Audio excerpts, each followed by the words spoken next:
just to premise that a little bit is that if technology is going to change the world, and the cycle for new technology is about 3 to 5 years, a new technology comes in, you want to make the right decision ahead of time.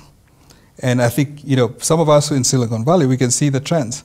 So you could be investing in old school, for example, data centers that are not going to support you for the future. But if you think about what you have now in terms of the capability, and you're making a huge investment, you want to make the investment that's right for your country and even your company, for that case.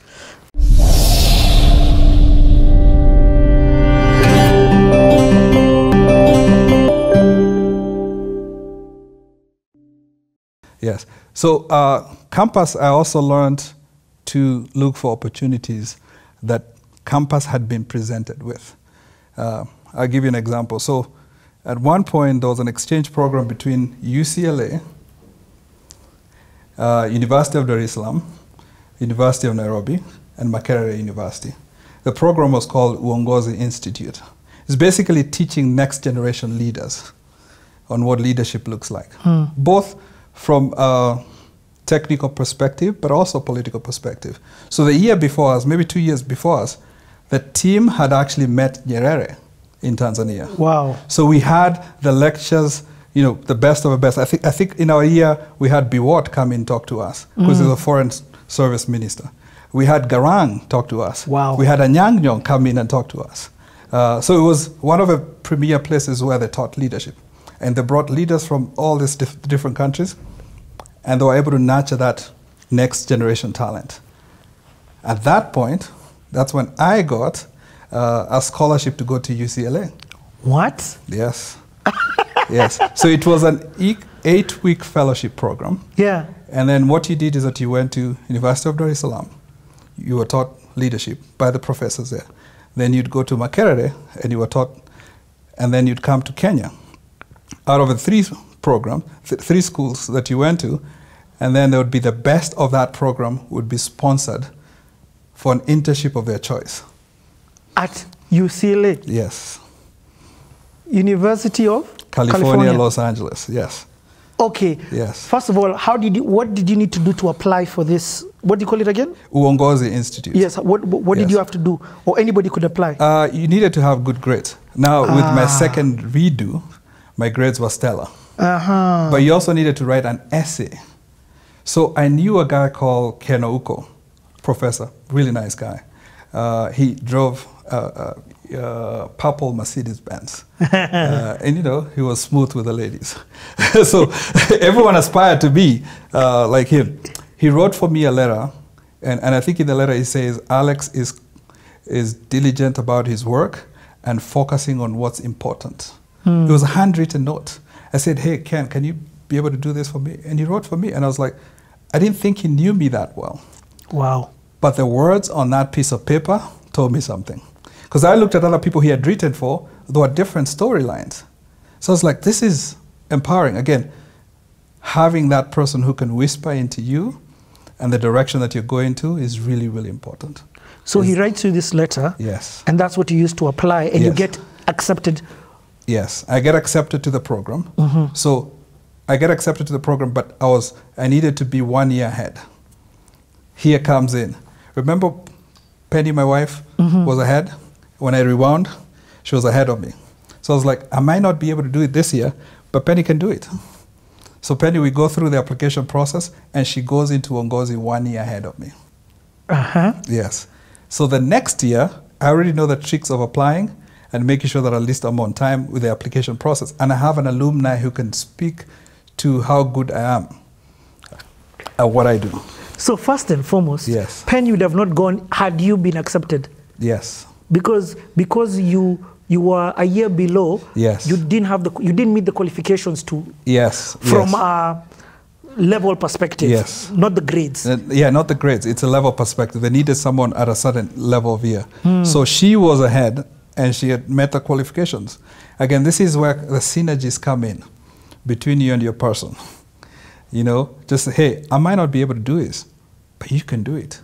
And then she opened up doors and said, hey, you need to do this, make sure that all the S's are done on time, make sure you connect with people, talk to this professor, talk to this professor. By the time I got into the program, I was really good, Like from day one, any assignment that was done, I was the best of the best. You got leakage. Yes, but I got leakage. The proper way. Yes, yes, the proper way. Yes, someone opened up the doors and say, hey, this is how you need to do to survive in that program. Explain this program. So now once you get in, I Yes. hear you say you first go for, is it 8 weeks? Yes, 8 weeks. In Dar es Salaam? Yes, Dar es Salaam. So you do maybe 3 weeks in Dar es Salaam, you do 2 weeks in Makerere University, and then you come to Kenya. For context, it's so important that you say this. Yes. By the time you're in Embu and live in Embu to be Nairobi, there is no University of Embu. There's no tertiary institutions in Embu. Yes, yes. So in between campus, and we'll come back to this, I went to Strath. So when I went to campus in the evening, I would do night classes at Strath. Accounting? Accounting classes, yes. CPA 1, all the way down. But now this is like towards the end of my campus years. 3rd and 4th year, that's when I did the uongozi thing that opened up opportunities for me. So I knew this is a thing that's going to open up the world for me. Embu Sirudi, because it's, once you graduate, that's it. I don't know anyone in the corporate world. Wow, you don't have connections. I don't have connections. I think the person that I know is the head of AP right now, who was a cousin of mine who had gone up to Form 6 and now he was just selected to be the head of AP. But alikuwa polisi. So do I join the forces and become polisi? Or do I go in and start begging, hey, nipatie ka job? Wow. Let me give you another example during campus. When you'd get kicked out, first week of campus, there was a riot that was called Muruli Riot. Muruli was a student leader in Kikuyu campus. He was found in his dorm room when he had been blown off in his dorm room. Everything was burnt. There was something to do with foul play. So people went to the streets and started making noise. And then we were all kicked out. Week number 1 of being in campus. So you'd be kicked out for 6 to 9 months. Guy. So in between the times that I was out, I would always be like, hey, I'm looking for a job. So I'd get envelopes and put my resume inside because people would say, hey, go to Barclays or KCB, you'll get an internship in the interim. I remember going to industrial area, BAT. Nimevaa suti. I'm in 3rd year, I think maybe of end of 2nd year. I'm qualified to do the job. And I'm going in nimevaa suti and I give the wachi my resume in a nice brown envelope. He says, umetoka wapi? Kasema Nyeri lakini tunaishi Embu. Oh, kwa hivyo wewe ni Mkikuyu. Okay. He takes it and puts it on a different pile. Wow. I came to learn that whoever you find at that gate determines your fate. Wow. So the guy happened to be Luya. So I don't know if my resume was put in the right pile or wrong pile, but all I know, I wasn't called for that job. So that's a thing that I'm also getting used to in this environment, is about ethnicity. Wow. Yes. Which is, when you go to the States, as black people, we're all the same. The differentiator is that you're a minority. So in this environment, to hear people saying, "Huyu ni mkabila gani," just throws me totally off. Because it's a connection that you make with someone. And I think that's what Gen Zs are doing. Yep. They don't know each other. You could have the same name. Do you speak the language? No? Do you have an affinity to your friend group? Or do you have an affinity to your tribe first? Yes, that's the same thing with my kids. Gasheshe, Jogona, Kamau. But they have an affinity to friends who are from Israel, who are from the US, who are from Iran, who are from other places in the world. Because that's the most important connection they have. Gen Zs connect with each other more, and their loyalty is to them compared to loyalty app. I get it. Yes. And I love it. I don't just get it. I love the tribeless generation. Yes. I love that. So me coming to Kenya and hearing people, si wewe ni Mkikuyu, wewe ni Mkabila, just throws me off. Yes, because I don't care what you speak. I have more commonalities with you. I'm having this wedding thing at the house, kind of like my wife's family is coming over to. And I looked at my friends, I was like, Floyd, I think he's Luya Luo. Davies, I think Meru Luya. Kamash is Kamash. He's Kikuyu. The other guy is Muteti, who's Kao. Yeah. But who cares? Yep. we don't speak the same language, but we have a commonality in connecting with each other. I think when we get tribeless, that's going to change the world. Yep. Yes. Wow. Again, from that tribal perspective, it was amazing hosting Martha, just because she gave me the understanding of where this tribal differences and separation was sort of segmented during the Kenyatta era. But back to your story. Yes. So, did you first and foremost, actually, no, let's go back to the story, but to this UCLA. Yes, yes. So, you go to Dar es Salaam. This is your first time out of the country. Yes. What was that like? Oh, that was eye-opening. So, the interesting thing about that program is that we also had Americans join the program. So people who went to UCLA. Also with you. Yes, and also American universities came in and joined the fellowship program because it was fully paid for them. So for the first time, I saw people who were younger than me that did really well. They would talk about their cars, talk about their jobs, talk about paying bills. I was like, man, that's like the songs we'd listen to at TLC. I'm like, bills, or whatever. That was, Beyonce, Destiny's Child a little bit later on. But, they were talking about things that we always aspired to. And we were like, oh, I want that world. We also had Kenyans who had moved to the States. And as part of that program, they had applied for the fellowship program. How many people got accepted in this fellowship program from Kenya? About 15 people from Kenya. That's every few. year. From a whole school? Yes. From a whole year group? Yes. So shout out to Olewa Nyunya, who was a professor leading that effort. I think he's, yeah.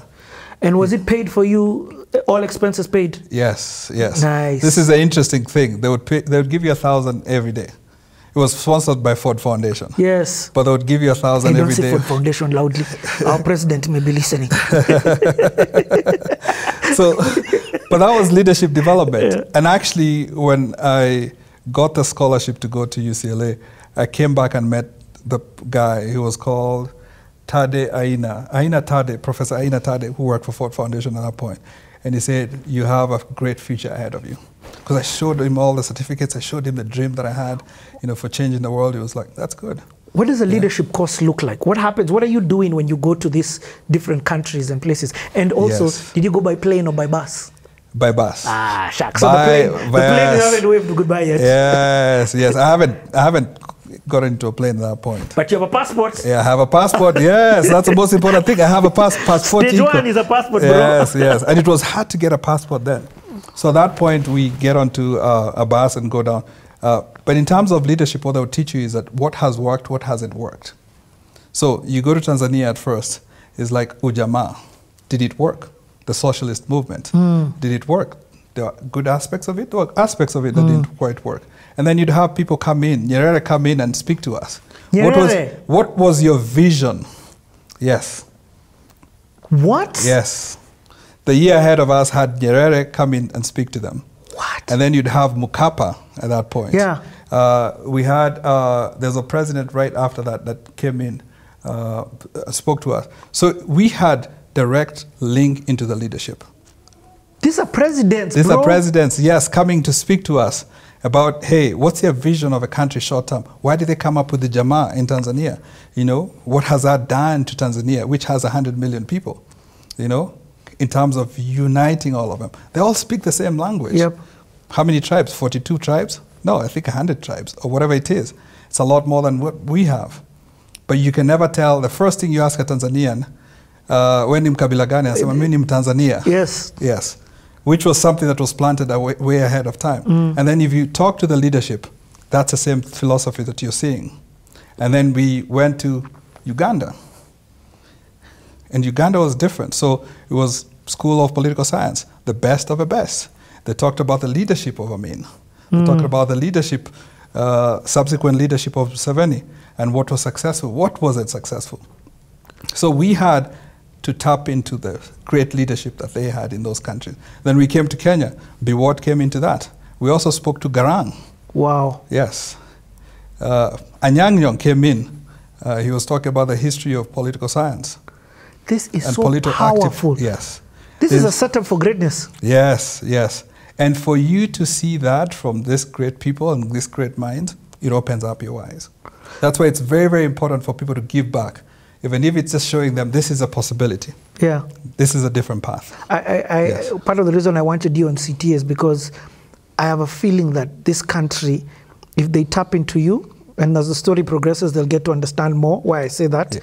But in terms of digital innovation, in terms of tech, in terms of leapfrogging, yes, we don't need, like, Ruto, here's your advisor. Yeah. When it comes to all matters tech. Like, don't stop looking further. I'm helping you. Here's your advisor. And for context, listen to the rest of the story. Yes. But I'll be humble to say there's many of us also in the West. And I think it's important for us to just acknowledge, and I like what you're doing with this platform, just acknowledge the excellence that lies outside. What Moi used to do that was very interesting, he said, sitawapatia makazi nyinyi wote, but what nitawapatia masomo so that you can go change the world outside. I'm a product of that. So when we go out to the West, then we can come back and bring that innovation and then the advising that's needed. Because what's going to change the world is technology. I'll just insert this here. Part of the reason as to why I wanted to do the diaspora series is because as somebody who lived in the diaspora, SA and UK, I understood what had been instilled in me that I could then bring home. I also understood that it doesn't matter. Kenyans are so patriotic and passionate about home from where they are. Yes. They may not want to relocate and come and live in Kenya. Yes. No, that's not what the aim is. But they want to say, how do I give back these skills and this stuff that I've learned to the country? My kids are Kenyan, yes, by affiliation, they're also American or they're also British. Yes.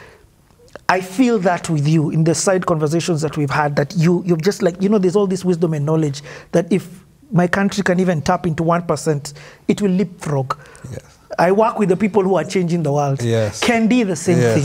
You get what I mean? Yes. And many others. But that caveat was just necessary in case somebody watching this is looking and has the influential power. And this is just not for government, public sector. Yes, yes. And just to premise that a little bit is that if technology is going to change the world, and the cycle for new technology is about 3 to 5 years, a new technology comes in, you want to make the right decision ahead of time.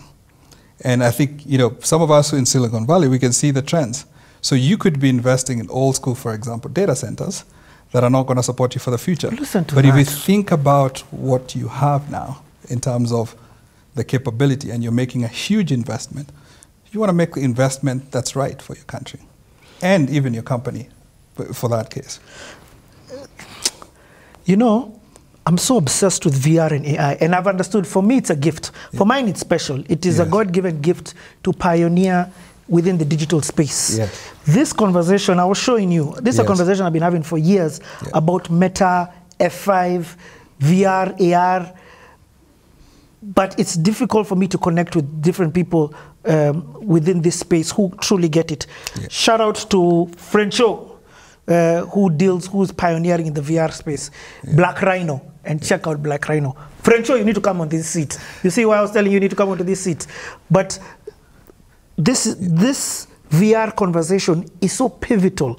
I say it is like the mobile phone. This gadgets that we have here, you're laughing and playing. You're going to look at these videos in 5 years and be like, these guys weren't crazy. This technology, if we harness, if we understand it, we're going to leapfrog. Technology is the equalizer. There's 360 cameras here that we're shooting here. I'm passionate about this, but we'll get there later. Let's go back to UCLA. So you come back, you do Dar, which I get. You do Kampala, you do Kenya. Then what happens? There's something interesting that you said. The USC. Yes. So I get a scholarship to go to UCLA. It's more of an exchange program of the same thing.